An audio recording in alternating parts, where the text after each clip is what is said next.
Hi, Matt Galogli here, and I want to talk to you today about the biggest mistake I see medical practices make when they are selling their direct pay services. And I'm talking again specifically about practices that do regenerative medicine, stem cell, hormone replacement therapy, basically anything that they are asking the patient to pay versus us submitting it to their insurance company. Now, the biggest mistake I see made consistently, and this was even made when we had our clinics, is that we get too medical. You know, we want to impress the patient with all of our knowledge about medicine and how cool everything is, and we want to get really, really technical. And what we do is that we start thinking that because we're giving them all this medical information, that logic is going to take over and the person, the prospect, is going to convert and buy.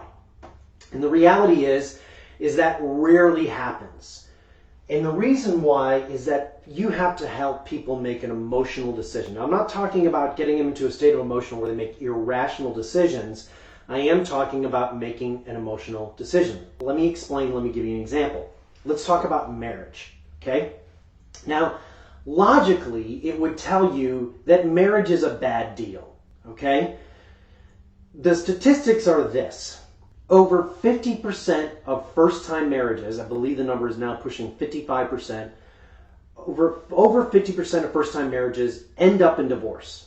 Now, if you're the guy, that means if you're going to move out of the house, you got to go crash at a buddy's couch, or you got to, go live in a garage apartment somewhere, and then you got to rent a place, and you got to buy new furniture, and the joke is that whoever is the breadwinner is going to wind up with all the debt and none of the assets, right? That's kind of the joke, right? So logically, you know this going in. You also know that if you get married a second time or a third time, the failure rate is just as high. It's 50+% of the time you're going to get divorced, okay? And the other standard joke is that of the 50% of the people that are still married, over half of those are completely miserable and would want to get divorced, but they can't afford it anyway, okay? So logically, it tells us marriage is not a really wise thing. It's not a real smart business decision, okay? Logic would tell you you're better just to cohabitate. Now, I know some states you're going to have cohabitation laws. I'm not here to make a moral conversation, okay? But logically, it doesn't work. So why do people do it? Because of emotion.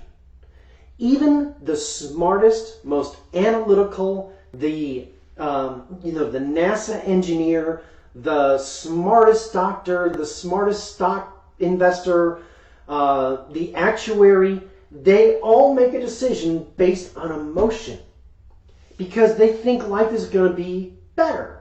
They're going to have more sex. They're going to always be in love, and they're always going to get along. Emotion takes over. But logically, it makes no sense, okay? That's our patients. We spend too much time on logic about how cool the medicine is and how cool the procedure is, and we're going to use this kind of needle and ultrasound and whatever we tell them, right? But really what they want to know is they're going to be able to run after their grandkids again. That's what they want to know. You have to get them into an emotional state where they can see a better future for their lives than the one that they have now. If you can get your patient, your prospect, into that emotional state where they are seeing the betterment of the future of what they have because of regenerative medicine or stem cell or hormone therapy, whatever you are, then you have them. You've got to take them, you've got to future pace them, and you've got to get them to see and smell and experience in their mind what life is going to be like after they do the procedure with you, because it's going to be so much better.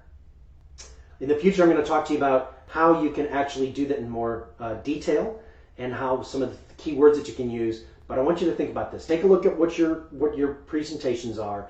Is there too much logic, and how do you get some more emotion in it so that you can really get the patient seeing a better self and a better life? Thanks.